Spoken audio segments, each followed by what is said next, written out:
ಪ್ರೀತಿಯ ವಿದ್ಯಾರ್ಥಿಗಳೇ, ನಾನು ಶಾಂತಕುಮಾರ್ ವಿಕೆ, ಸಹಶಿಕ್ಷಕ, ಶ್ರೀ ರುದ್ರೇಶ್ವರ ಪ್ರೌಢಶಾಲೆ, ಪಾಣಮಟ್ಟಿ, ಗೋಪಿನಾಡಿ. ನಾವು ಈ ತರಗತಿಯಲ್ಲಿ 8ನೇ ತರಗತಿಯ ಸಮಾಜ ವಿಜ್ಞಾನ ವಿಷಯದ ಸಮಾಜಶಾಸ್ತ್ರ ವಿಭಾಗದ ಮೊದಲ ಅಧ್ಯಾಯವಾಗಿರ್ತಕ್ಕಂತಹ ಸಮಾಜಶಾಸ್ತ್ರದ ಪರಿಚಯ. ನಾವು ಯಾವುದೇ ಒಂದು ವಿಷಯದ ಬಗ್ಗೆ ತಿಳ್ಕೊಳ್ಬೇಕಾದ್ರೆ ಮೊದಲು ಅದರ ಮೂಲ ಸ್ವರೂಪದ ಬಗ್ಗೆ ನಾವು ತಿಳ್ಕೊಳ್ಬೇಕಾಗುತ್ತೆ. ಸೊ ಹಾಗಾಗಿ ನಾವು ಸಮಾಜಶಾಸ್ತ್ರ, ಸೋಸಿಯಾಲಜಿ ಅಂತ ಕರಿತೀವಿ ಇಂಗ್ಲಿಷ್ ಅಲ್ಲಿ, ಈ ಸಮಾಜಶಾಸ್ತ್ರದ ಪರಿಚಯದ ಬಗ್ಗೆ ನಾವು ಈ ತರಗತಿಯಲ್ಲಿ ತಿಳ್ಕೊಳ್ಳೋಣ. ಸೊ ಹಾಗಾದ್ರೆ ಈ ತರಗತಿಯಲ್ಲಿ ನಾವು ಯಾವೆಲ್ಲ ಅಂಶಗಳನ್ನ ತಿಳ್ಕೊಳ್ತೀವಿ? ಯಾವ ಅಂಶಗಳನ್ನ ತಿಳ್ಕೊಳ್ತೀವಿ ಮಕ್ಕಳೇ? ಮೊದಲನೇದಾಗಿ ಸಮಾಜಶಾಸ್ತ್ರ ಹೇಗೆ ಉಗಮ ಆಯಿತು, ಹೇಗೆ ಅದರ ಸ್ವರೂಪ ಬೆಳೀತಾ ಬಂತು, ಅದರ ವ್ಯಾಪ್ತಿ ಎಷ್ಟು ಮತ್ತು ಅದರ ಮಹತ್ವ ಏನು. ಮೊದಲನೇ ಪಾಯಿಂಟ್ ಸಮಾಜಶಾಸ್ತ್ರದ ಉಗಮ.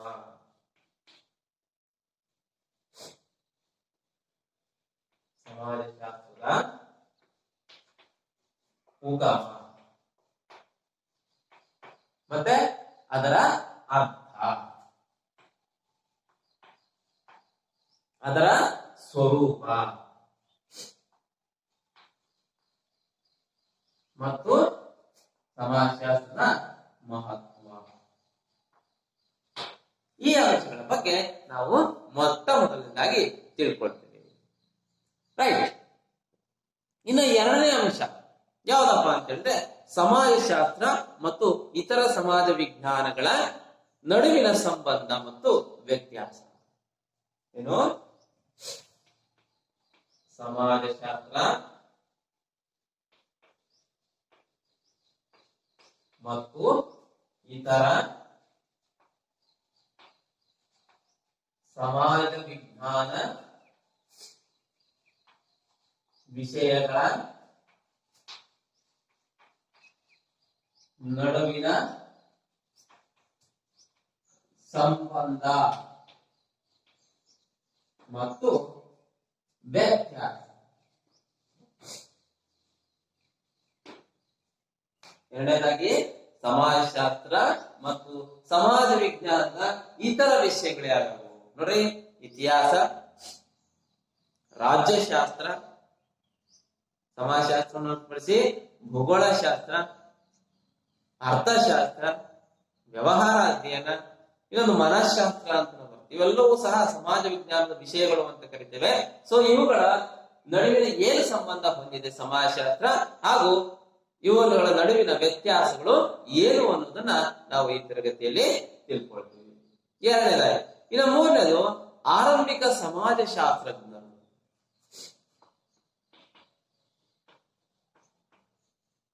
ಆರಂಭಿಕ ಸಮಾಜಶಾಸ್ತ್ರಜ್ಞರು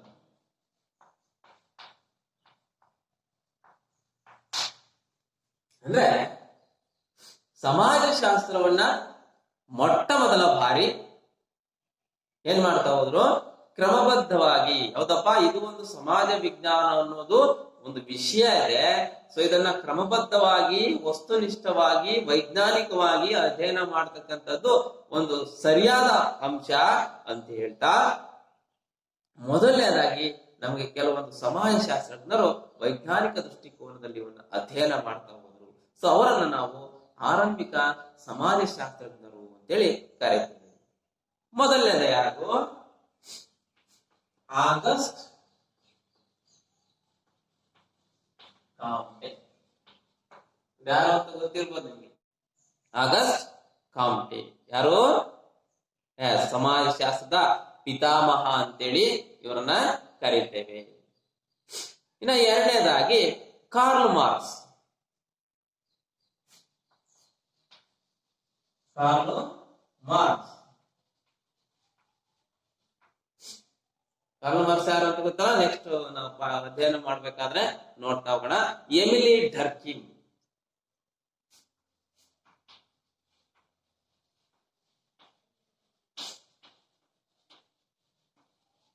ಎಮಿಲಿ ಡರ್ಕಿಮ್ ಎಂಬತಕ್ಕಂಥವ್ರು.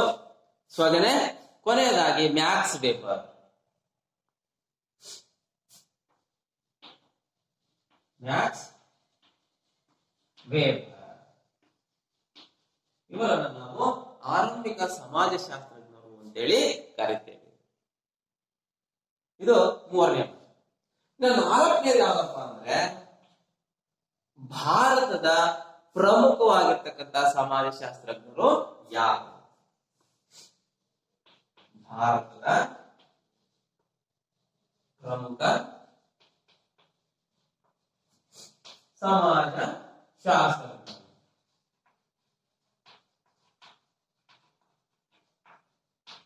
ಯಾರು? ಭಾರತದ ಪ್ರಮುಖ ಸಮಾಜಶಾಸ್ತ್ರಜ್ಞರು ಯಾರ್ಯಾರು ಅಂತ ನೋಡ್ತಾ ಹೋದ್ರೆ ಮೊದಲನೇದಾಗಿ ನಮಗೆ ಸಿಗ್ತಕ್ಕಂಥದ್ದು doctor BR Ambedkar. Doctor BR Ambedkar. ಆಮೇಲೆ ಇನ್ನೊಬ್ರು GS ಗುರ್ಯೆ. GS ಗುರ್ಯೆ. ಇವೆಲ್ಲ ಮಾಹಿತಿಗಳನ್ನ ನಾವು ನಂತರ ತರಗತಿಯಲ್ಲಿ ಅಧ್ಯಯನ ಮಾಡ್ತಾ ಹೋದ್ರೆ ಗೊತ್ತಾಗತ್ತೆ. ಇನ್ನು ಮೂರನೇದಾಗಿ MN Srinivas. MN Srinivas. MN Srinivas. ಹಾಗೇನೆ ಪಾರ್ವತಮ್ಮ.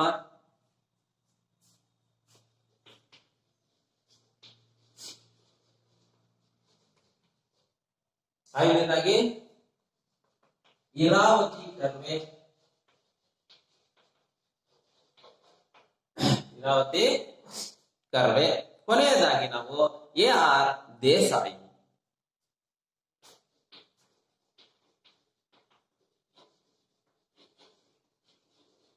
ಈ ಅಂಶಗಳ ಬಗ್ಗೆ ತಿಳ್ಕೊಳ್ತೇವೆ. ಏನೇನು? ಮೊದಲನೇದಾಗಿ ಸಮಾಜಶಾಸ್ತ್ರದ ಉಗಮ, ಅರ್ಥ, ಸ್ವರೂಪ ಮತ್ತು ಅದರ ಮಹತ್ವದ ಬಗ್ಗೆ ತಿಳ್ಕೊಳ್ತೀವಿ. ಎರಡನೇದಾಗಿ ಸಮಾಜಶಾಸ್ತ್ರ ಮತ್ತು ಇತರ ಸಮಾಜ ವಿಜ್ಞಾನ ವಿಷಯಗಳ ನಡುವಿನ ಸಂಬಂಧ ಮತ್ತು ಅದರ ವ್ಯತ್ಯಾಸಗಳ ಬಗ್ಗೆ ತಿಳ್ಕೊಳ್ತೀವಿ. ಸೊ ಹಾಗೆ ಆರಂಭಿಕ ಸಮಾಜಶಾಸ್ತ್ರಜ್ಞರ ಪರಿಚಯವನ್ನು ಮಾಡ್ಕೊಳ್ತೇವೆ. ಅದರಲ್ಲಿ ಮೊದಲನೇದಾಗಿ ಆಗಸ್ಟ್ ಕ್ಯಾಂಪೆ, ಕಾರ್ಲ್ ಮಾರ್ಕ್ಸ್, ಸ್ಟೆನ್ಲಿ ಡರ್ಕಿ ಮತ್ತು ಮ್ಯಾಕ್ಸ್ ವೆಬರ್ ಬಗ್ಗೆ. ಇದಲ್ಲದೆ ಭಾರತದ ಪ್ರಮುಖ ಸಮಾಜಶಾಸ್ತ್ರಜ್ಞರ ಬಗ್ಗೆ ತಿಳ್ಕೊಳ್ತೇವೆ. ಅದರಲ್ಲಿ doctor BR Ambedkar, GS Ghurye, MN Srinivas, Parvathamma, Irawati Karve ಹಾಗೂ AR ದೇಸಾಯಿ. ಈ ಒಂದು ಸಮಾಜಶಾಸ್ತ್ರಜ್ಞರ ಬಗ್ಗೆ ನಾವು ಈ ಅಧ್ಯಾಯದಲ್ಲಿ ತಿಳ್ಕೊಳ್ತೇವೆ. ರೈಟ್, ಈ ಪಾಠ ಶುರು ಮಾಡೋಣ. ರೈಟ್, ಮುಂದೆ ಹೋಗೋಣ. ಮೊದಲನೇದಾಗಿ ಯಾವುದು? ನಾವು ಸಮಾಜಶಾಸ್ತ್ರದ ಉಗಮ, ಅರ್ಥ, ಅದರ ಸ್ವರೂಪ ಮತ್ತು ಬೆಳವಣಿಗೆ ಮಹತ್ವದ ಬಗ್ಗೆ ತಿಳ್ಕೊಳ್ಳೋಣ. ರೈಟ್, ಏನು? ಮೊದಲನೇದಾಗಿ ಸಮಾಜಶಾಸ್ತ್ರದ ಉಗಮ. ಸಮಾಜಶಾಸ್ತ್ರ ಹೇಗೆ ಉಗಮ ಆಯಿತು?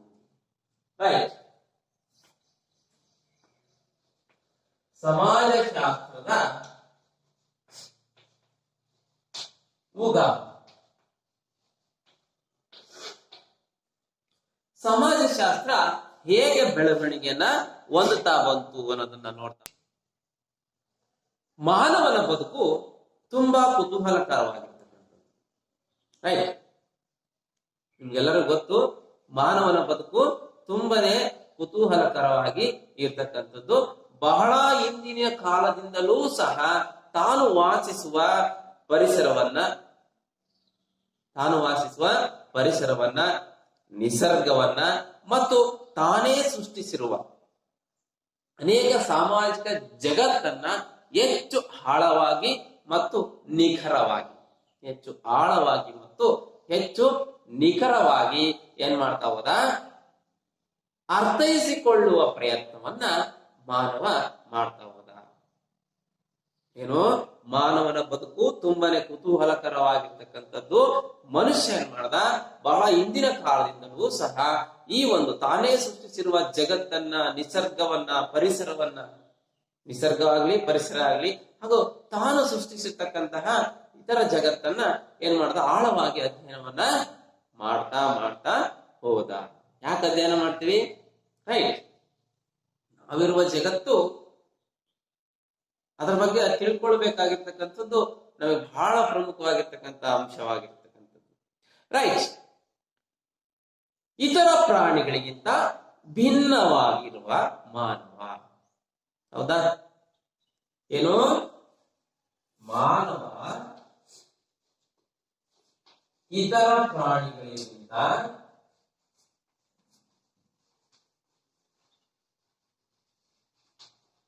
ಭಿನ್ನ. ಇತರ ಪ್ರಾಣಿಗಳಿಗಿಂತ ಭಿನ್ನ. ರೈಟ್? ಒಪ್ಕೋತೀರಾ ಈ ಮಾತನ್ನ? ರೈಟ್. ಒಂದು ಪ್ರಶ್ನೆ ಕೇಳ್ತೀನಿ ನಿಮ್ಗೆ. ಏನು? ಮಾನವ ಇತರ ಪ್ರಾಣಿಗಳಿಗಿಂತ ಭಿನ್ನ. ರೈಟ್? ಹೇಗೆ? ಹೇಗೆ? ಮಾನವ ಇತರ ಪ್ರಾಣಿಗಳಿಗಿಂತ ಭಿನ್ನ ಹೇಗಪ್ಪ ಅಂತ ಹೇಳಿದ್ರೆ, ಮಾನವನಿಗೆ ಚಿಂತನಾ ಶಕ್ತಿ ಇದೆ.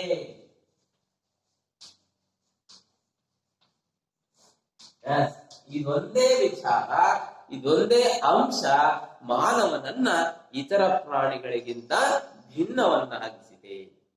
ಅಂದ್ರೆ ಅರ್ಥ, ಚಿಂತನಾ ಶಕ್ತಿ ಅಥವಾ ಆಲೋಚನಾ ಶಕ್ತಿ, ವಿಚಾರ ಮಾಡುವ ಶಕ್ತಿ ಅಂತೇಳಿ ಕರೀತೇವೆ. ಸರಿ, ಹಿಂಗಂದ್ರೆ ಏನಪ್ಪಾ? ಇತರ ಪ್ರಾಣಿಗಳು ಯೋಚನೆ ಮಾಡೋದಿಲ್ವಾ? ರೈಟ್. ಒಳ್ಳೆ ಪ್ರಶ್ನೆ. ಏನು? ಇತರ ಪ್ರಾಣಿಗಳು ತಮ್ಮ ಸಂವೇಗಗಳು ಅಂತ ಏನ್ ಕರಿತೇವೆ, ತಮ್ಮ ಭಾವನೆಗಳನ್ನ ನಿಗ್ರಹಿಸುವ, ನಿಯಂತ್ರಿಸುವ ಶಕ್ತಿಯನ್ನ ಹೊಂದಿರೋದಿಲ್ಲ. ಆದ್ರೆ ಮಾನವ ಚಿಂತನಾ ವ್ಯಕ್ತಿ, ಚಿಂತನಾಶೀಲ, ಆಲೋಚನಾ ಶಕ್ತಿಯನ್ನು ಹೊಂದಿದ್ದಾನೆ. ಹಾಗಾಗಿ ಇವನು ತನ್ನ ಭಾವನೆಗಳನ್ನ ನಿಯಂತ್ರಿಸುವ, ಕಂಟ್ರೋಲ್ ಮಾಡಿಕೊಳ್ಳುವಂತಹ ಮನಸ್ಥಿತಿಯನ್ನ ಹೊಂದಿರ್ತಾನೆ. ಫಾರ್ ಎಕ್ಸಾಂಪಲ್, ನಾವು ಉದಾಹರಣೆ ಕೊಡೋದಾದ್ರೆ, ಒಂದು ಪ್ರಾಣಿ, ಒಂದು ಹುಲಿ, ಒಂದು ಜಿಂಕೆ ಬೇಟೆ ಆಡುತ್ತೆ. ಹಸಿವಾಗಿದೆ ಹುಲಿಗೆ, ಜಿಂಕೆ ಇದೆ. ಜಿಂಕೆಯನ್ನ ಕಂಡ ತಕ್ಷಣ ಪ್ರಾಣಿ ಯೋಚನೆ ಮಾಡೋದಿಲ್ಲ, ಆ ಹುಲಿ ಯೋಚನೆ ಮಾಡೋದಿಲ್ಲ. ಏನ್ ಮಾಡ್ತಾ ಹೋಗುತ್ತೆ? ನೇರವಾಗಿ ಜಿಂಕೆಯನ್ನ ಬೇಟೆ ಆಡುತ್ತೆ. ಅದಕ್ಕೊಂದೇ ಮನಸ್ಥಿತಿ, ಹಸುವು ಮತ್ತೆ ಬೇಟೆ. ಹಸುವೈತೆ, ನಾ ಬೇಟೆ ಆಡಿ ತಿನ್ಬೇಕು. ಅದೇ ರೀತಿ ನಾವು ಮಾಡ್ತೀವ? ಯಾರೋ ಒಂದು ಬಾಕ್ಸ್ ಇದೆ, ಊಟದ ಬಾಕ್ಸು, ನನಗೆ ಹಸುವಾಗಿದೆ, ಹೋಗ ಅವನಿಗೆ ಹೊಡೆದು ಬಿಟ್ಟು ಬಾಕ್ಸ್ ಇಸ್ಕೊಂಡು ತಿಂತೀವ? ಇಲ್ಲ. ಯಾಕೆಂದ್ರೆ ಅದರಿಂದ ನನ್ನ ವ್ಯಕ್ತಿತ್ವದ ಮೇಲೆ ಧಕ್ಕೆ ಆಗುತ್ತೆ ಎನ್ನುವುದು ಮನಸ್ಥಿತಿ ನಮ್ಮಲ್ಲಿರುತ್ತೆ. ಹಾಗಾಗಿ ನಾವೇನ್ ಮಾಡ್ತೀವಿ? ನಮ್ಮ ಹಸು ಅನ್ನೋದೇನಿದೆ ಆ ಭಾವನೆಯನ್ನ ನಾವೇನ್ ಮಾಡ್ತೀವಿ? ನಮ್ಮಲ್ಲೇ ನಿಗ್ರಹಿಸ್ಕೊಳ್ತೀವಿ. ರೈಟ್. ಇದೇ ಮಾನವನನ್ನ ಇತರ ಪ್ರಾಣಿಗಳಿಗಿಂತ ಭಿನ್ನವನ್ನಾಗಿ ಮಾಡಿರ್ತಕ್ಕಂಥದ್ದು. ರೈಟ್. ಮಾನವನಿಗೂ ಮತ್ತು ಪ್ರಾಣಿಗಳಿಗೂ ವ್ಯತ್ಯಾಸ ಐತಿ ಅಂತ ಹೀಗೆ ಹೇಳಿದ್ರು. ಚಿಂತನಾಶೀಲ ಏನು? ಒಂದು ಮನಸ್ಥಿತಿ, ಇನ್ನೊಂದು ದೈಹಿಕ ಸ್ಥಿತಿ. ದೈಹಿಕ ಸ್ಥಿತಿ. ರೈಟ್. ಏನು ದೈಹಿಕ ಸ್ಥಿತಿ? ದೈಹಿಕ ರಚನೆ ಆಗಿರ್ಬೋದು. ಬೆರಳುಗಳಿದಾವೆ, ನಮ್ಗೆ ಅವು ಬೆರಳುಗಳಿದಾವೆ. ಆದ್ರೆ ನಮ್ಮ ಹಾಗೆ ಆ ಬೆರಳುಗಳನ್ನ ಯೂಸ್ ಮಾಡ್ಕೊಳ್ಳಿಕ್ಕೆ ಬರೋದಿಲ್ಲ, ನಮ್ಮ ಹಾಗೆ ನಿಂತ್ಕೊಳ್ಳಿಕ್ಕೆ ಬರೋದಿಲ್ಲ. 4 ಕಾಲುಗಳಲ್ಲಿ ನಡೀತವೆ, ನಾವು 2 ಕಾಲುಗಳಲ್ಲಿ ನಡೀತೇವೆ. ನಮ್ಮ ದೈಹಿಕ ರಚನೆನೇ ಬೇರೆ ಇದೆ, ಪ್ರಾಣಿಗಳ ದೈಹಿಕ ರಚನೆನೇ ಬೇರೆ ಇರ್ತಕ್ಕಂಥದ್ದನ್ನ ನೋಡ್ತಾ ಹೋಗ್ತೀವಿ. ಮೆದುಳು ಕ್ರಿಯಾಶೀಲವಾಗಿರ್ತಕ್ಕಂಥದ್ದು ನಮ್ದು. ಪ್ರಾಣಿಗಳದ್ದು ಕ್ರಿಯಾಶೀಲ ಆಗಿಲ್ಲ, ಅದು ಹೆಂಗಿರುತ್ತೋ ಹಾಗೇನೆ ಇರ್ತಕ್ಕಂಥದ್ದು. ನಮ್ಮ ವಿಕಾಸದ ಹಂತಗಳನ್ನ ನೋಡ್ತಾ ಹೋದ್ರೆ ಗೊತ್ತಾಗುತ್ತೆ, ಮಾನವನು ವಿಕಾಸವನ್ನ ಹೊಂದುತ್ತಾ ಬಂದ. ಮೊದಲ ಮಾನವನ ದೈಹಿಕ ರಚನೆ ಆಗಿರ್ಬೋದು ಅಥವಾ ಮಾನಸಿಕ ರಚನೆ ಆಗಿರ್ಬೋದು, ಇದು ವಿಕಾಸವನ್ನ ಹೊಂದುತ್ತಾ ಬಂದ ಅಂತೇಳಿ ಹೇಳಲಾಗುತ್ತೆ. ಹೌದು ಕೂಡ. ಹಾಗಾಗಿ ಮಾನವ ಇತರ ಪ್ರಾಣಿಗಳಿಗಿಂತ ಭಿನ್ನ ಅಂತೇಳಿ ನಾವು ತಿಳ್ಕೊಳ್ಬೇಕು. ರೈಟ್. ಇನ್ನೊಂದು ಪಾಯಿಂಟ್ ಇದೆ, ಮಾನವ ಸಂಘಜೀವಿ.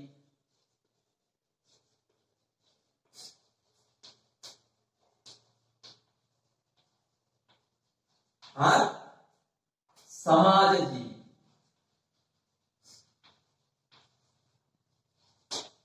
ಒಪ್ಕೋತೀರಾ ಇದನ್ನ? ಮಾನವ ಸಂಘಜೀವಿ. ಅಥವಾ ಸಮಾಜ ಜೀವಿ. ಒಪ್ಕೋತಿರಲ್ಲ ಮಕ್ಕಳೇ? ಸಂಘಜೀವಿ ಅಂದ್ರೆ ಏನು?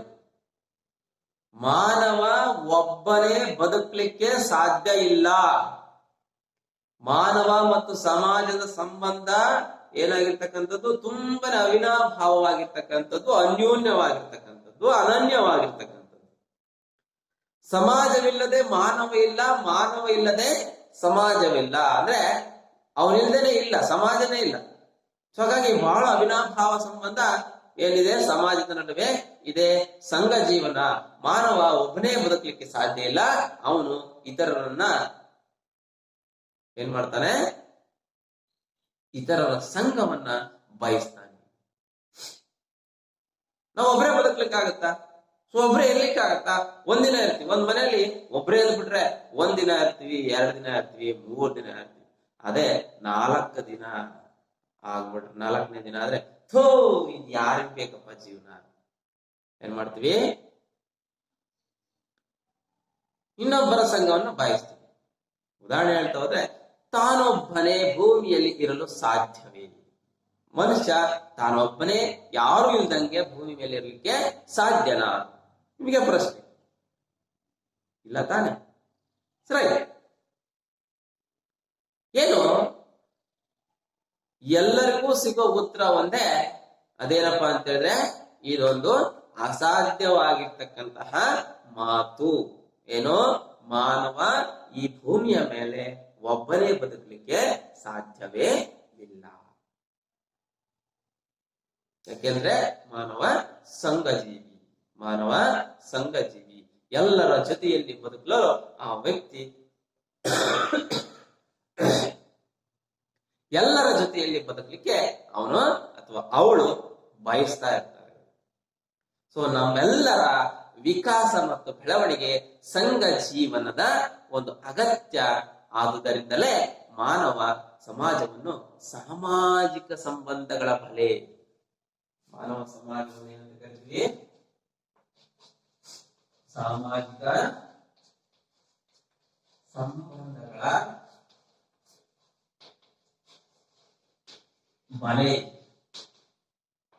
ಸಾಮಾಜಿಕ ಸಂಬಂಧಗಳ ಬಲೆ ಎಂದು ಕರೆಯುತ್ತೇವೆ. ಆದ್ರೆ ನಾವು ಆ ಬಲೆಯೊಳಗೆ ನಮ್ಮ ಅಸ್ತಿತ್ವವನ್ನ ಕಾಣಲಿಕ್ಕೆ ಹೊರಡುತ್ತೇವೆ. ಪ್ರೀತಿಯ ಮಕ್ಕಳೇ, ಮಾನವ ಸಂಘಜೀವಿ ಅನ್ನೋದು ನಿಮಗೆ ತಿಳಿತು. ಏನೋ ಮಾನವ ಈ ಭೂಮಿಯ ಮೇಲೆ ಒಬ್ಬನೇ ಒಂಟಿಯಾಗಿ ಬದುಕಲಿಕ್ಕೆ ಸಾಧ್ಯ ಇಲ್ಲ. ಅವನು ಇತರರನ್ನ ತನ್ನ ಹತ್ರ ಇರಲಿಕ್ಕೆ ಬಯಸ್ತಾನೆ. ಇದನ್ನೇ ನಾವು ಸಂಘ ಜೀವನ ಅಂತ ಕರಿತೇವೆ. ಸೊ ಅಸಾಧ್ಯವಾಗಿರ್ತಕ್ಕಂಥ ಮಾತು, ಮಾನವ ಒಬ್ಬನೇ ಈ ಭೂಮಿಯ ಮೇಲೆ ಬದುಕುವುದು. ಸೊ ಹಾಗಾಗಿ ನಾವೇನಂತ ಕರಿತೀವಿ? ಮಾನವ ಸಮಾಜವನ್ನ ಸಾಮಾಜಿಕ ಸಂಬಂಧಗಳ ಬಲೆ ಅಂತೇಳಿ ಕರಿತೇವೆ. ಇದರ್ಥ ಆಯ್ತಲ್ಲ? ಏನು? ಸಮಾಜಶಾಸ್ತ್ರದ ಉಗಮದಲ್ಲಿ ಮಾನವ ಇತರ ಪ್ರಾಣಿಗಳಿಗಿಂತ ಭಿನ್ನದ ಬಗ್ಗೆ ಯೋಚನೆ ಮಾಡಿದ್ವಿ. ಸೊ ಹಾಗಾಗಿ ಮಾನವ ಸಂಘಜೀವಿ ಅಥವಾ ಸಮಾಜ ಜೀವಿ ಅನ್ನೋದನ್ನ ತಿಳ್ಕೊಂಡಿದ್ದೀವಿ. ಇನ್ನು ನೆಕ್ಸ್ಟ್ ಪಾಯಿಂಟ್, ಸಮಾಜಶಾಸ್ತ್ರದ ಅರ್ಥ. ಉಗಮದ ಬಗ್ಗೆ ತಿಳ್ಕೊಂಡ್ವಿ. ಸಮಾಜಶಾಸ್ತ್ರದ ಅರ್ಥ.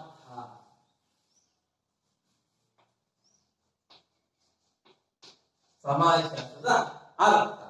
ಈ ಸಮಾಜಶಾಸ್ತ್ರದ ಅರ್ಥಕ್ಕೆ ಬರೋಣ. ಸೊ ಅರ್ಥವನ್ನು ತಿಳ್ಕೊಳ್ಳೋದಾದ್ರೆ, ಸಮಾಜಶಾಸ್ತ್ರ ಅನ್ನೋ ಒಂದು ಪದಕ್ಕೆ ಇಂಗ್ಲಿಷ್ ನಲ್ಲಿ ನಾವು ಸೋಸಿಯಾಲಜಿ ಅಂತೇಳಿ ಕರೆಯುತ್ತೇವೆ. ಸೋಸಿಯಾಲಜಿಯನ್ನು ಕರೆಯುತ್ತೇವೆ.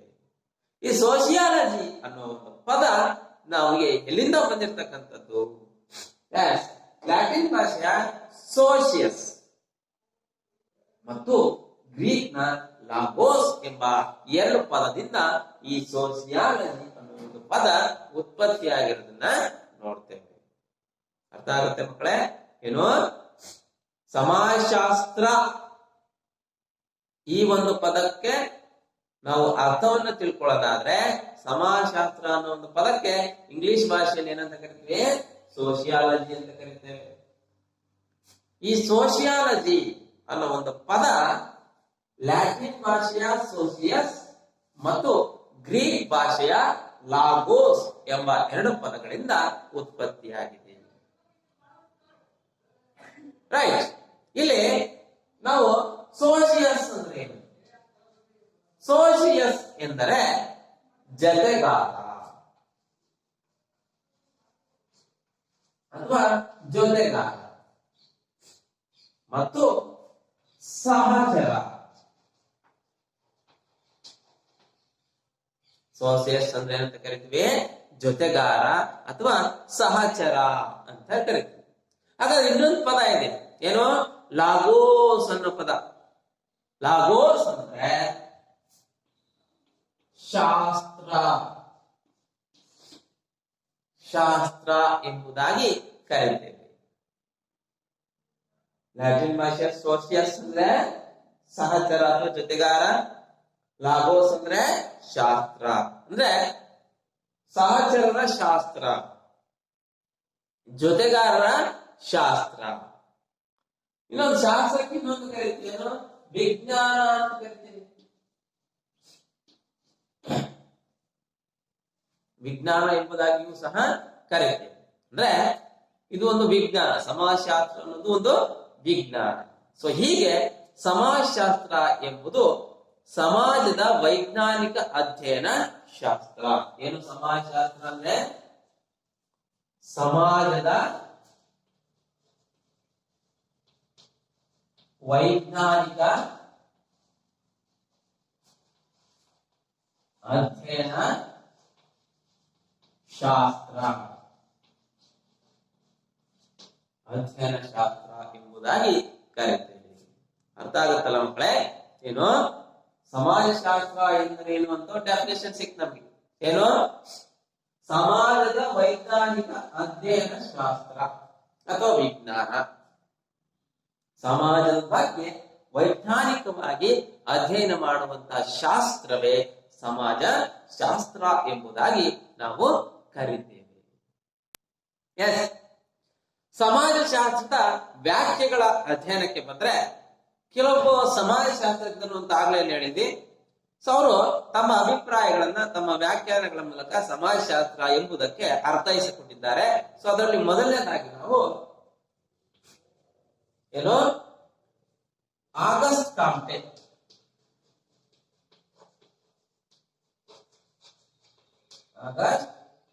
ಯಾರಿರೋ ಸಮಾಜಶಾಸ್ತ್ರದ ಪಿತಾಮಹ ಅಂತೇಳಿ ಕರಿತೇವೆ.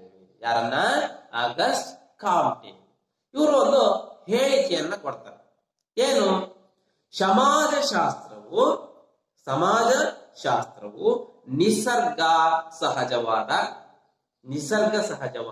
ಹಾಗೂ ಸ್ಥಿರ ರೂಪದ ನಿಯಮಗಳಿಗೆ ಒಳಪಟ್ಟ ವಿಜ್ಞಾನವಾಗಿದ್ದು. ಎಸ್, ಬರ್ಕೊಳ್ಬೇಕು ಮಕ್ಕಳೇ, ವಿಧಾನ ಹೇಳ್ತಾ ಹೋಗ್ತೀನಿ. ಏನು? ಸಮಾಜಶಾಸ್ತ್ರವು ನಿಸರ್ಗ ಸಹಜವಾಗಿರ್ತಕ್ಕಂತಹ, ಸರಿ ಬರ್ಕೊಳ್ರಿ, ನೀಟಾಗಿ ಹೇಳ್ತೀನಿ. ಏನು? ಸಮಾಜಶಾಸ್ತ್ರವು ನಿಸರ್ಗ ಸಹಜವಾದ ಹಾಗೂ ಸ್ಥಿರ ರೂಪದ ನಿಯಮಗಳಿಗೆ ಒಳಪಟ್ಟ ವಿಜ್ಞಾನವಾಗಿದ್ದು ಅಂತಹ ನಿಯಮಗಳನ್ನು ಕಂಡುಕೊಳ್ಳುವುದೇ ಸಮಾಜಶಾಸ್ತ್ರ ಎಂದು ಹೇಳಿದ್ದಾರೆ. ಇನ್ನೊಂದ್ಸರಿ ಹೇಳೋಣ. ಆಗಸ್ಟ್ ಕಾಮ್ಟೆ ಅವರು ಒಂದು ವ್ಯಾಖ್ಯಾನವನ್ನು ಕೊಡ್ತಾರೆ ಸಮಾಜಶಾಸ್ತ್ರದ ಬಗ್ಗೆ. ಏನದು? ಸಮಾಜಶಾಸ್ತ್ರವು ನಿಸರ್ಗ ಸಹಜವಾಗಿರ್ತಕ್ಕಂತಹ ಹಾಗೂ ಸ್ಥಿರ ರೂಪದ ನಿಯಮಗಳಿಗೆ ಒಳಪಟ್ಟ ವಿಜ್ಞಾನವಾಗಿದ್ದು ಅಂತಹ ನಿಯಮಗಳನ್ನು ಕಂಡುಕೊಳ್ಳುವುದೇ ಸಮಾಜಶಾಸ್ತ್ರ ಎಂದು ತಿಳಿಸಿದ್ದಾರೆ. ಬರ್ಕೊಂಡ್ರಲ್ಲ? ಮತ್ತೊಬ್ರು ಹೇಳಿದ್ದಾರೆ ಮ್ಯಾಕ್ಸ್ ವೆಬರ್. ಏನಿದು? ವ್ಯಾಖ್ಯೆಗಳು.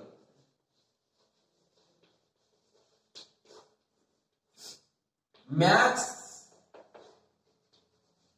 ವೆಬರ್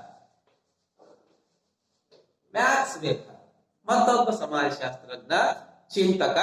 ಇವರು ಹೇಳೋ ಪ್ರಕಾರ ಸಾಮಾಜಿಕ ವರ್ತನೆಯನ್ನು ಅರ್ಥೈಸುವ ಅಧ್ಯಯನ ಶಾಸ್ತ್ರ, ಸಾಮಾಜಿಕ ವರ್ತನೆಯನ್ನ ಅರ್ಥೈಸುವ ಒಂದು ಅಧ್ಯಯನ ಶಾಸ್ತ್ರ ಅಂತೇಳಿ ಕರೀತೇವೆ.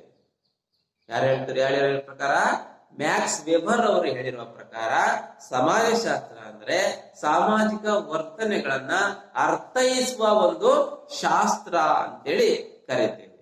ಯಾರು ಕರೆದರೆ? ಮ್ಯಾಕ್ಸ್ ವೆಬರ್ ಅವರು ಕರೆದಿರ್ತಕ್ಕಂಥದ್ದು. ಇದು ಎರಡನೆಯ ಒಂದು ಸಾಮಾಜಿಕ ಅಥವಾ ಸಮಾಜಶಾಸ್ತ್ರಜ್ಞರು ಹೇಳಿರೋ ಪ್ರಕಾರ. ಇನ್ನು ಮೂರನೇ ಅಧ್ಯಾಯ ಮತ್ತೊಬ್ರು ಹೇಳಿದ್ದಾರೆ. ಯಾರವರು? ಡರ್ಕೀಮ್, ಎಮಿಲಿ ಡರ್ಕೀಮ್.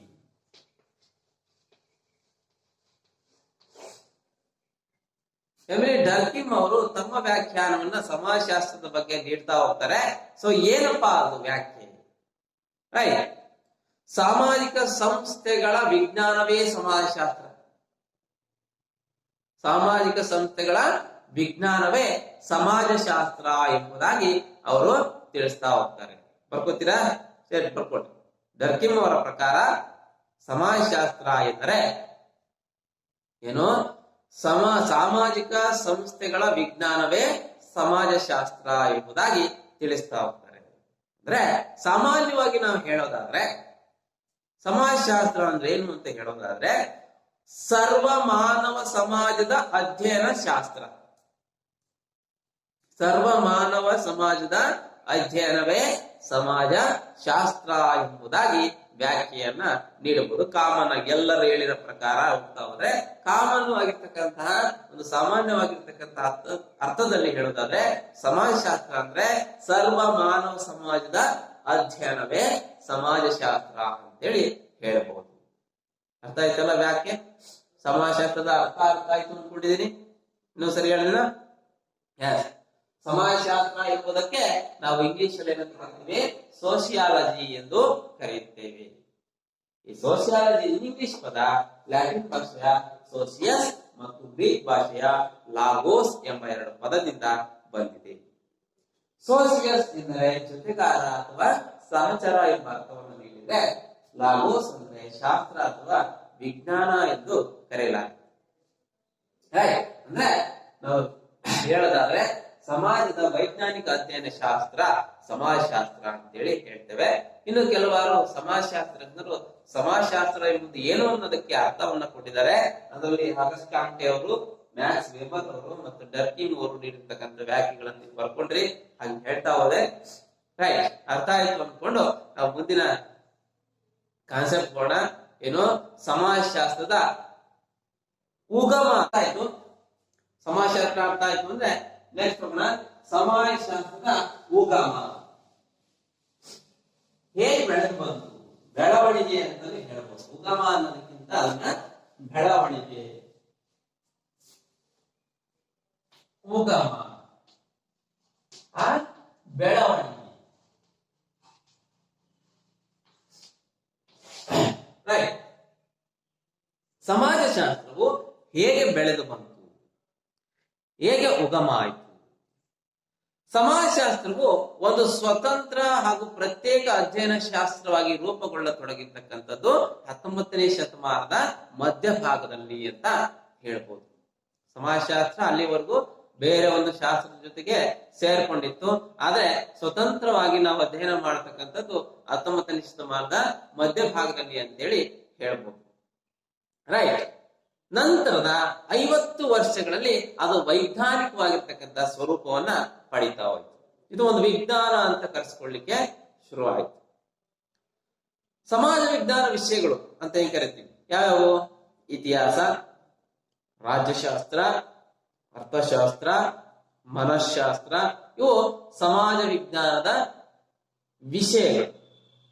ಇತ್ಯಾದಿ ವಿಷಯಗಳು ತನ್ನದೇ ಆಗಿರತಕ್ಕಂತಹ ದೀರ್ಘ ಹಿನ್ನೆಲೆಯನ್ನ ಹೊಂದಿದ್ದರಾದರೂ ಈ ಒಂದು ಸಮಾಜ ವಿಜ್ಞಾನಗಳು ಎಂಬ ಮಾನ್ಯತೆ ಸಿಕ್ಕಿದ್ದು ಎಲ್ಲಿ? ಸಾಮಾನ್ಯ ಶಕ ವರ್ಷ 18ನೇ ಶತಮಾನ ಹಾಗೂ 19ನೇ ಶತಮಾನಗಳಲ್ಲಿ ಯುರೋಪಿನಲ್ಲಿ ಆಗಿರ್ತಕ್ಕಂತಹ ಕೈಗಾರಿಕಾ ಕ್ರಾಂತಿ, ಇಂಗ್ಲೆಂಡ್ ಅಲ್ಲಿ ಕೈಗಾರಿಕಾ ಕ್ರಾಂತಿ ಆಗುತ್ತೆ.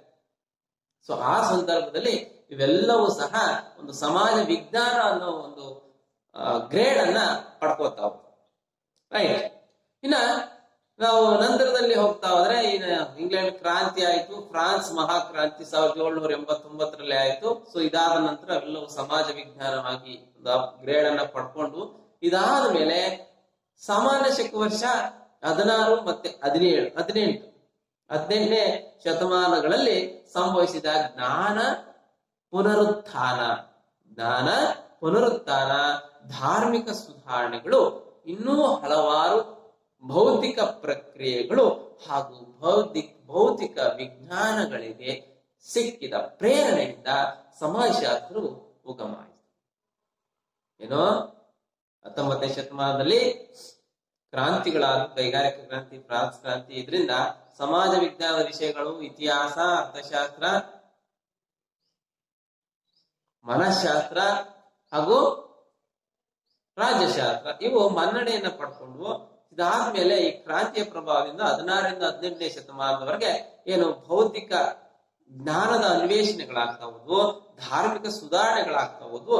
ಆ ಸಂದರ್ಭದಲ್ಲಿ ಸಮಾಜಶಾಸ್ತ್ರ ಉಗಮ ಆಯಿತು ಅಂತೇಳಿ ಹೇಳ್ತೇವೆ. ಇನ್ನ ಸಮಾಜಶಾಸ್ತ್ರ ಇದರ ವ್ಯಾಪ್ತಿಗೆ ಬಂದರೆ, ವ್ಯಾಪ್ತಿ ಎಷ್ಟು ಹರಡಿಕೊಂಡಿದೆ? ವ್ಯಾಪ್ತಿ ಅಂದ್ರೆ ವಿಶಾಲವಾಗಿರ್ತಕ್ಕಂಥದ್ದು, ಎಷ್ಟು ಹರಡಿಕೊಂಡಿದೆ ಅಂತಕ್ಕಂಥದ್ದು. ಏನು ವ್ಯಾಪ್ತಿ ಅಂದ್ರೆ? ವ್ಯಾಪ್ತಿ ಎಷ್ಟಿದೆ ಸಮಾಜಶಾಸ್ತ್ರವು? ಸಮಾಜಶಾಸ್ತ್ರವು ಮಾನವ ಸಮಾಜವನ್ನ ಅಧ್ಯಯನ ಮಾಡುವ ಶಾಸ್ತ್ರ. ನಿಮ್ಗೆಲ್ಲ ಗೊತ್ತಿದೆ, ಈಗಾಗಲೇ ತಿಳಿಸಿದೀವಿ. ಸಮಾಜಶಾಸ್ತ್ರ ಮಾನವ ಸಮಾಜದ ಅಧ್ಯಯನವನ್ನು ಮಾಡಿರ್ತಕ್ಕಂಥ ಒಂದು ಶಾಸ್ತ್ರವಾಗಿದೆ.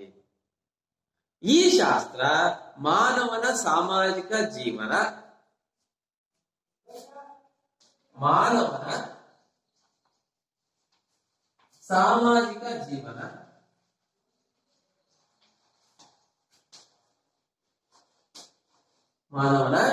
ಸಾಮಾಜಿಕ ಜೀವನ, ಸಾಮಾಜಿಕ ಸಂಬಂಧಗಳು,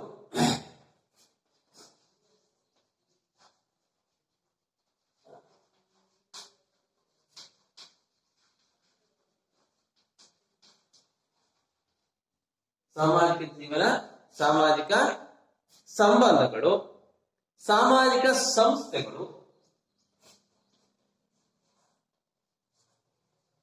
ಸಾಮಾಜಿಕ ಸಂಸ್ಥೆಗಳು,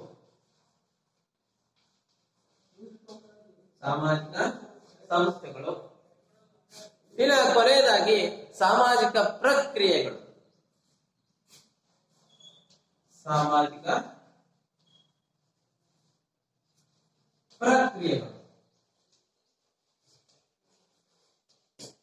ಈ ಅಂಶಗಳನ್ನ ಸಮಾಜಶಾಸ್ತ್ರದ ವ್ಯಾಪ್ತಿ ಹೊಂದಿರೋದನ್ನ ಕಾಣ್ತೀವಿ. ಸಮಾಜಶಾಸ್ತ್ರದ ವ್ಯಾಪ್ತಿ ಯಾವೆಲ್ಲ ಅಂಶಗಳನ್ನ ಒಳಗೊಂಡಿದೆ ಅಂದ್ರೆ, ಮಾನವನ ಸಾಮಾಜಿಕ ಜೀವನ, ಮಾನವ ಸಮಾಜದಲ್ಲಿ ಹೇಗೆ ಜೀವಿಸ್ತಾ ಇದ್ದಾನೆ, ಸೊ ಅವನ ಸಾಮಾಜಿಕ ಪರಿಸ್ಥಿತಿ ಹೇಗಿದೆ, ಅವೆಲ್ಲದರ ಅಧ್ಯಯನ. ಸಮಾಜ ಅಂತ ಹೇಳಿದ್ರೆ ಸಾಮಾಜಿಕ ಜೀವನ ಅಂದ್ರೆ ಎಲ್ಲ ಬಂತು. ಏನೋ ಮಾನವನ ದೈಹಿಕ ದಿನಚರಿ ಆಗಿರ್ಬೋದು, ಅವನ ರೂಢಿ ಸಂಪ್ರದಾಯಗಳಾಗಿರ್ಬೋದು, ಅವನ ಉಡುಗೆ ತೊಡುಗೆ ಆಗಿರ್ಬೋದು, ಇವೆಲ್ಲ ಒಂದು ಮಾನವನ ಸಾಮಾಜಿಕ ಜೀವನದ ಬಗ್ಗೆ ತಿಳಿಸ್ತಾ ಹೋಗುತ್ತೆ. ಇನ್ನು ಸಾಮಾಜಿಕ ಸಂಬಂಧಗಳು, ಮನುಷ್ಯನ ನಡುವೆ ಇರ್ತಕ್ಕಂತಹ ಸಂಬಂಧಗಳ ಬಗ್ಗೆ ತಿಳಿಸ್ತಾ ಹೋಗುತ್ತೆ. ಸಾಮಾಜಿಕ ಸಂಸ್ಥೆಗಳ ಬಗ್ಗೆ ತಿಳಿಸ್ತಾ ಹೋಗುತ್ತೆ. ಸಾಮಾಜಿಕ ಪ್ರಕ್ರಿಯೆಗಳ ಬಗ್ಗೆ ನಮಗೆ ವಿಷಯವನ್ನು ತಿಳಿಸ್ತಾ ಹೋಗುತ್ತೆ. ಇದು ಸಮಾಜಶಾಸ್ತ್ರದ ವ್ಯಾಪ್ತಿ ಅಂತ ಹೇಳಿ ಕರೆಸ್ಕೊಳ್ತೀವಿ. ಸಮಾಜಶಾಸ್ತ್ರ ವ್ಯಾಪ್ತಿಯ ಅಂಶಗಳಾಗುವ ಮಾನವನ ಸಾಮಾಜಿಕ ಜೀವನ, ಸಾಮಾಜಿಕ ಸಂಬಂಧಗಳು, ಸಾಮಾಜಿಕ ಸಂಸ್ಥೆಗಳು ಹಾಗೂ ಸಾಮಾಜಿಕ ಪ್ರಕ್ರಿಯೆಗಳ ಬಗ್ಗೆ ಈ ವಿಶಾಲವಾಗಿರ್ತಕ್ಕಂಥ ವ್ಯಾಪ್ತಿಯನ್ನ ಸಮಾಜಶಾಸ್ತ್ರ ಹೊಂದಿರೋದನ್ನ ಕಾಣ್ತೇವೆ. ಅರ್ಥ ಆಯ್ತು ಅನ್ಕೊಂಡಿದ್ದೀರಿ? ಎಸ್.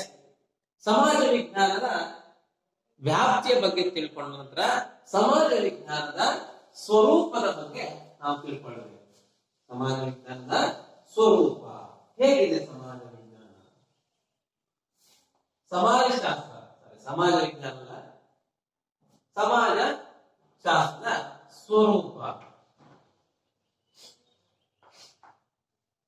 ಹೇಗಿದೆ? ಸಮಾಜ ವಿಜ್ಞಾನದ ಸ್ವರೂಪ ಏನೇ ಇದೆ? ಸೊ ಸಮಾಜಶಾಸ್ತ್ರ ಅನ್ನೋದು ಸಮಾಜ ವಿಜ್ಞಾನ ವಿಷಯಗಳ ಶಾಸ್ತ್ರದಲ್ಲಿ ತನ್ನದೇ ಆಗಿರ್ತಕ್ಕಂಥ ಒಂದು ವಿಶಿಷ್ಟ ಸ್ಥಾನವನ್ನ ಸಮಾಜಶಾಸ್ತ್ರ ಹೊಂದಿರತಕ್ಕಂಥದ್ದನ್ನ ಕಾಣ್ತೇವೆ. ಇಲ್ಲಿ ಏನು ಕೆಲವು ಗುಣಗಳು, ಸಮಾಜಶಾಸ್ತ್ರದ ಕೆಲವು ಗುಣಗಳಿಂದಾಗಿ ಅದು ಇತರ ಸಮಾಜ ವಿಜ್ಞಾನಗಳಿಗಿಂತ ಭಿನ್ನ ಅಥವಾ ವಿಶಿಷ್ಟ ಸ್ಥಾನವನ್ನ ಹೊಂದಿರತಕ್ಕಂಥದ್ದು. ಇದೊಂದು ಸ್ವತಂತ್ರ ಅಧ್ಯಯನ ಶಾಸ್ತ್ರ ಅಂತೇಳಿ ಪರಿಗಣಿಸಲ್ಪಟ್ಟಿದೆ. ರೈಟ್. ಹಾಗಾದ್ರೆ ಸಮಾಜಶಾಸ್ತ್ರದ ಸ್ವರೂಪದ ಕೆಲವೊಂದು ವಿಷಯಗಳಿದಾವೆ. ಆ ವಿಷಯಗಳ ಬಗ್ಗೆ ಈಗ ತಿಳ್ಕೊಳ್ಳೋಣ. ರೈಟ್. ಮೊದಲನೇ ಪಾಯಿಂಟ್ ಏನಪ್ಪ?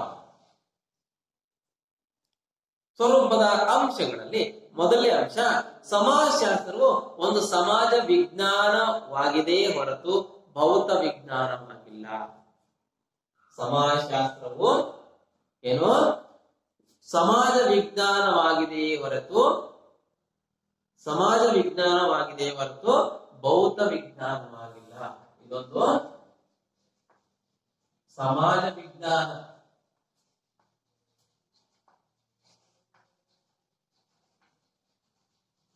ಇದೆಯೇ ಹೊರತು ಭೌತ ವಿಜ್ಞಾನವಾಗಿಲ್ಲ.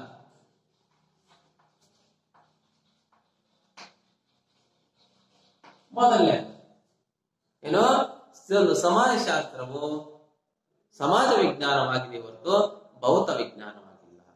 ಇಲ್ಲಿ ನಾವು ನೋಡ್ತಾ ಹೋದ್ರೆ ಸಮಾಜ ವಿಜ್ಞಾನ ಅನ್ನೋದು ಒಂದು ಕುಟುಂಬಕ್ಕೆ ಸೇರಿದಾಗಿದೆ ಹೊರತು ಇದು ಭೌತ ವಿಜ್ಞಾನ ಅಲ್ಲ. ಈ ಸಮಾಜಶಾಸ್ತ್ರ ಸಮಾಜದ ಸಾಮಾಜಿಕ ಚಟುವಟಿಕೆಗಳು ಮತ್ತು ಸಾಮಾಜಿಕ ಜೀವನವನ್ನ ಅಧ್ಯಯನ ಮಾಡತಕ್ಕಂತ ಶಾಸ್ತ್ರವೇ ಹೊರತು ಇದು ಭೌತ ವಿಜ್ಞಾನ ಆಗಿಲ್ಲ. ಹೇಗಿದೆಯೋ ಹಾಗೆ ಹೇಳ್ತಕ್ಕಂಥದ್ದು. ಅಂದ್ರೆ ಇದಲ್ಲದೆ ಸಮಾಜ ವಿಜ್ಞಾನ ಇತರ ವಿಷಯಗಳಾಗಿರ್ತಕ್ಕಂಥ ಇತಿಹಾಸ ಶಾಸ್ತ್ರ, ರಾಜ್ಯಶಾಸ್ತ್ರ, ಅರ್ಥಶಾಸ್ತ್ರ, ಮನಃಶಾಸ್ತ್ರ, ಮಾನವ ಶಾಸ್ತ್ರಗಳಿಗೆ ಅತ್ಯಂತ ನಿಕಟವಾಗಿರ್ತಕ್ಕಂಥ ಒಂದು ಸಂಬಂಧವನ್ನ ಹೊಂದಿರತಕ್ಕಂಥದ್ದು. ಹಾಗಾಗಿ ಇದನ್ನ ಸಮಾಜ ವಿಜ್ಞಾನವೇ ಹೊರತು ಇದೊಂದು ಭೌತ ವಿಜ್ಞಾನ ಅಲ್ಲ ಅಂತೇಳಿ ಹೇಳ್ಬೋದು. ರೈಟ್.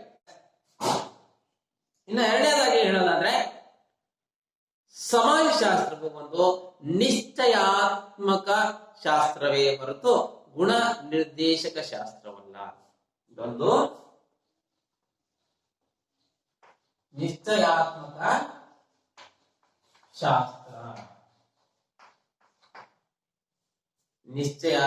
ಶಾಸ್ತ್ರವೇ ಹೊರತು ಗುಣ ನಿರ್ದೇಶಕ ಶಾಸ್ತ್ರ ಅಲ್ಲ. ಅಂದ್ರೆ ಹೇಗಿದೆಯೋ ಹಾಗೆ ಹೇಳ್ತಕ್ಕಂಥದ್ದು ಸಮಾಜಶಾಸ್ತ್ರ. ಈ ಸಮಾಜದ ಚಟುವಟಿಕೆಗಳು ಸಮಾಜ ಹೇಗಿದೆಯೋ ಹಾಗೆಯೇ ಹೇಳ್ತಕ್ಕಂಥದ್ದೇ ಹೊರತು ಇದು ಹಿಂಗಿರ್ಬೇಕಪ್ಪ, ಸಮಾಜ ಅಂದ್ರೆ ಹೀಗಿರ್ಬೇಕಪ್ಪ ಅಂತ ಹೇಳ್ತಕ್ಕಂಥದ್ದಲ್ಲ. ಏನೋ ನಿಶ್ಚಯಾತ್ಮಕವಾಗಿರ್ತಕ್ಕಂಥದ್ದು, ಹೇಗಿದೆಯೋ ಹಾಗೆ ಹೇಳ್ತಕ್ಕಂಥದ್ದು, ಗುಣಾತ್ಮಕವಾಗಿರ್ತಕ್ಕಂಥದ್ದಲ್ಲ. ಅಂದ್ರೆ ಗುಣ ನಿರ್ದೇಶಕ ಶಾಸ್ತ್ರ ಅಲ್ಲ. ಹಿಂಗೆ ನೀನ್ ಈ ಗುಣಗಳನ್ನೇ ಬೆಳೆಸ್ಕೊಳ್ಬೇಕು ಅಂತ ಹೇಳೋದಲ್ಲ. ಹಿಂಗಿದೆ, ಈ ಗುಣಗಳಿದಾವೆ, ಸಮಾಜ ಅಂದ್ರೆ ಹೀಗೆ ಇದೆ ಅನ್ನೋದನ್ನ ತಿಳಿಸ್ತಕ್ಕಂಥ ಶಾಸ್ತ್ರ ಸಮಾಜ ಶಾಸ್ತ್ರ. ಇನ್ನು ಮೂರನೇದಾರಪ್ಪ, ಸಮಾಜಶಾಸ್ತ್ರವು ಒಂದು ಶುದ್ಧ ಶಾಸ್ತ್ರವೇ ಹೊರತು ಪ್ರಾಯೋಗಿಕ ಅಥವಾ ಅನ್ವಯಿಕ ವಿಜ್ಞಾನ ಅಲ್ಲ. ಇದು ಒಂದು ಶುದ್ಧ ಶಾಸ್ತ್ರ.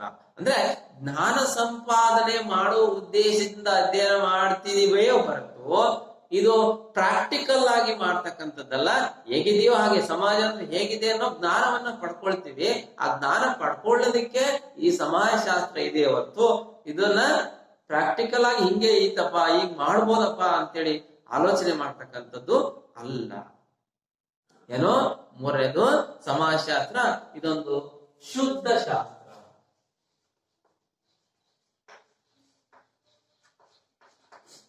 ಇದೊಂದು ಶುದ್ಧ ಶಾಸ್ತ್ರವೇ ಹೊರತು ಏನು ಪ್ರಾಯೋಗಿಕ ಶಾಸ್ತ್ರ ಅಲ್ಲ. ಇನ್ನ ನಾಲ್ಕನೇ ಅಂಶ ಏನ್ ಹೇಳುತ್ತಪ್ಪ? ರೈಟ್. ಸಮಾಜಶಾಸ್ತ್ರವು ಅಮೂರ್ತ ಸ್ವರೂಪದ ವಿಜ್ಞಾನವಾಗಿದೆಯೇ ಹೊರತು ಮೂರ್ತ ಸ್ವರೂಪದ್ದಲ್ಲ.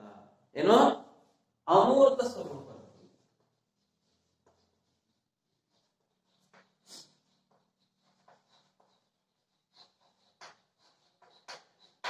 ಎಸ್, ಸಮಾಜಶಾಸ್ತ್ರ ಎನ್ನುವುದು ಇದೊಂದು ಅಮೂರ್ತ ಸ್ವರೂಪದ್ದು. ಅಮೂರ್ತ ಅಂದ್ರೆ ಕಣ್ಣಿಗೆ ಕಾಣೋದಿಲ್ಲಪ್ಪ, ಸಮಾಜದಲ್ಲಿ ಇದೆ, ಸಮಾಜ ಹೀಗೆ ನಡೀತಾ ಇದೆ. ಸೊ ಹಾಗಾಗಿ ಇದು ಮೂರ್ತ ಸ್ವರೂಪ, ನಮ್ ಕಣ್ಣಿಗೆ ಕಾಣ್ತಕ್ಕಂಥದ್ದಲ್ಲ, ಮೂರ್ತವಾಗಿರ್ತಕ್ಕಂಥದ್ದಲ್ಲ. ಮೂರ್ತ ರೂಪದಲ್ಲಿ ನಮ್ಗಿದು ಆಸಕ್ತಿದಾಯಕವಾಗುದಿಲ್ಲ. ಏನು, ಸಮಾಜದ ಸ್ವರೂಪ ಹೇಗಿದೆ, ಸಮಾಜಶಾಸ್ತ್ರವು ಇತಿಹಾಸದ ಯಾವುದೇ ನಿಶ್ಚಯವಾಗಿರ್ತಕ್ಕಂತಹ ಯಾವುದೇ ಕ್ರಾಂತಿ ಹಿಂಗಾತು ಹಂಗಾತು ಏನು ಹೇಳಕ್ಕಂತ ಆಸಕ್ತಿ ಏನಿಲ್ಲ. ಇದು ವಿಭಿನ್ನ ರೀತಿಯ ಸಾಮಾಜಿಕ ಸಂಘರ್ಷಗಳೆಂದು ಭಾವಿಸಿ ಅವುಗಳ ಸಾಮಾನ್ಯ ಸ್ವರೂಪ ಮತ್ತು ಅದರ ಲಕ್ಷಣಗಳನ್ನ ತಿಳಿಸಿಕೊಡುವಂತಹ ಒಂದು ಶಾಸ್ತ್ರವೇ ಸಮಾಜಶಾಸ್ತ್ರ ಅಂತೇಳಿ ಕರೆತೇವೆ. ಅರ್ಥ ಆಯ್ತಲ್ಲ? ಅಮೂರ್ತ ಸ್ವರೂಪದ್ದು, ಮೂರ್ತ ಸ್ವರೂಪದ್ದಲ್ಲ. ಇನ್ನು ಕೊನೆಯದಾಗಿ 5ನೇ ಏನಿದೆ, 5ನೇದು ಸಮಾಜಶಾಸ್ತ್ರವು ಒಂದು ಸಾಮಾನ್ಯ ವಿಜ್ಞಾನವಾಗಿದೆಯೇ ಹೊರತು ಇದು ವಿಶೇಷ ವಿಜ್ಞಾನವಲ್ಲ. ಇದೊಂದು ಸಾಮಾನ್ಯ ವಿಜ್ಞಾನ. ಸಮಾಜಶಾಸ್ತ್ರ ಎನ್ನುವುದು ಒಂದು ಸಾಮಾನ್ಯ ವಿಜ್ಞಾನವಾಗಿದೆಯೇ ಹೊರತು ಇದೊಂದು ವಿಶೇಷವಾಗಿರ್ತಕ್ಕಂಥ ವಿಜ್ಞಾನ ಅಲ್ಲವೇ ಅಲ್ಲ.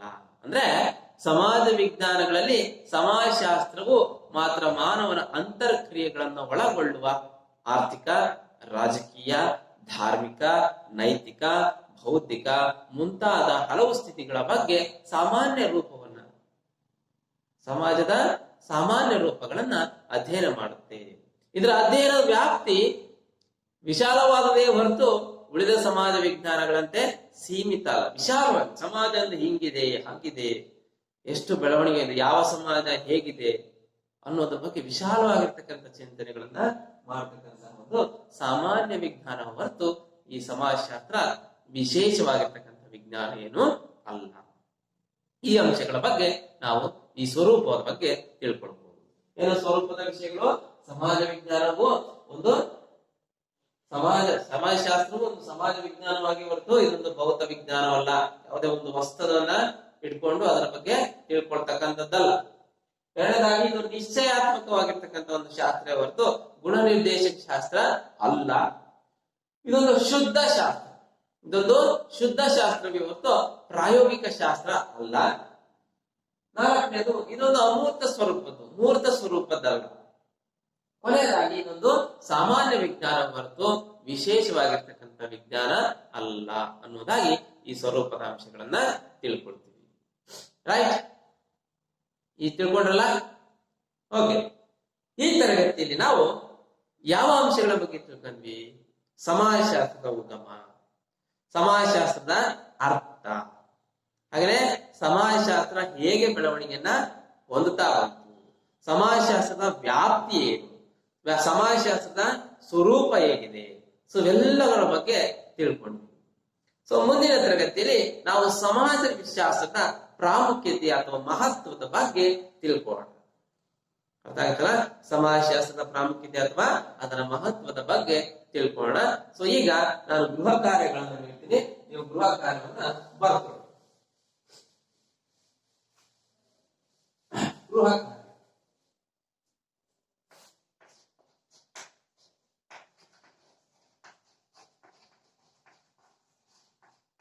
ರೈಟ್.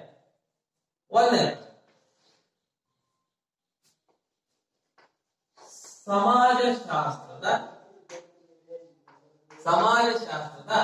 ಅರ್ಥವನ್ನ ತಿಳಿಸಿ. ಸಮಾಜಶಾಸ್ತ್ರವನ್ನ ಅರ್ಥವನ್ನ ತಿಳಿಸಿ. ಎರಡನೇ ಪ್ರಶ್ನೆ, ಮೊದಲನೇ ಪ್ರಶ್ನೆ ಸಮಾಜಶಾಸ್ತ್ರದ ಅರ್ಥವನ್ನ ತಿಳಿಸಿ.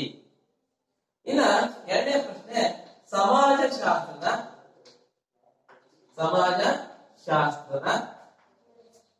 ವ್ಯಾಖ್ಯೆಗಳನ್ನು ಬರೆಯಿರಿ. ವ್ಯಾಖ್ಯೆಗಳನ್ನು ಬರೆಯಿರಿ.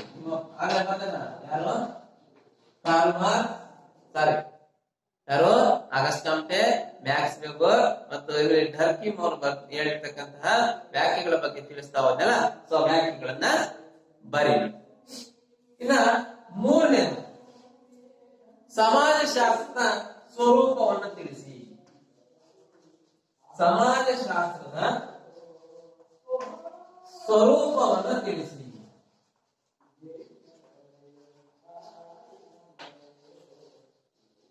ರೈಟ್ ಮಕ್ಕಳೇ, ಸಮಾಜಶಾಸ್ತ್ರ ಅಧ್ಯಯನದಲ್ಲಿ ಇಲ್ಲಿವರೆಗೂ ಆಗಿರ್ತಕ್ಕಂತಹ ಪಾಠಗಳ ಬಗ್ಗೆ ತಿಳ್ಕೊಳ್ತಾ ಸೊ ಅದರ ಗೃಹ ಕಾರ್ಯಗಳನ್ನ ಬರೆಕೊಳ್ರಿ. ಮೊದಲನೇ ಪ್ರಶ್ನೆ ಸಮಾಜಶಾಸ್ತ್ರದ ಅರ್ಥವನ್ನ ತಿಳಿಸಿ. ಎರಡನೇ ಪ್ರಶ್ನೆ ಸಮಾಜಶಾಸ್ತ್ರದ ವ್ಯಾಖ್ಯೆಗಳನ್ನ ಬರೆಯಿರಿ. ಮೂರನೇ ಪ್ರಶ್ನೆ ಸಮಾಜಶಾಸ್ತ್ರದ ಸ್ವರೂಪವನ್ನ ತಿಳಿಸಿ. ಈ ಪ್ರಶ್ನೆಗಳಿಗೆ ಉತ್ತರವನ್ನ ಬರೆದ್ಬಿಟ್ಟು ನಿಮ್ಮ ಶಿಕ್ಷಕರಿಗೆ ತೋರಿಸಿ ಅಂತ ಹೇಳ್ತಾ ಸೊ ಮುಂದಿನ ತರಗತಿಯಲ್ಲಿ ಭೇಟಿಯಾಗೋಣ. ಅಲ್ಲಿವರೆಗೂ ಧನ್ಯವಾದ.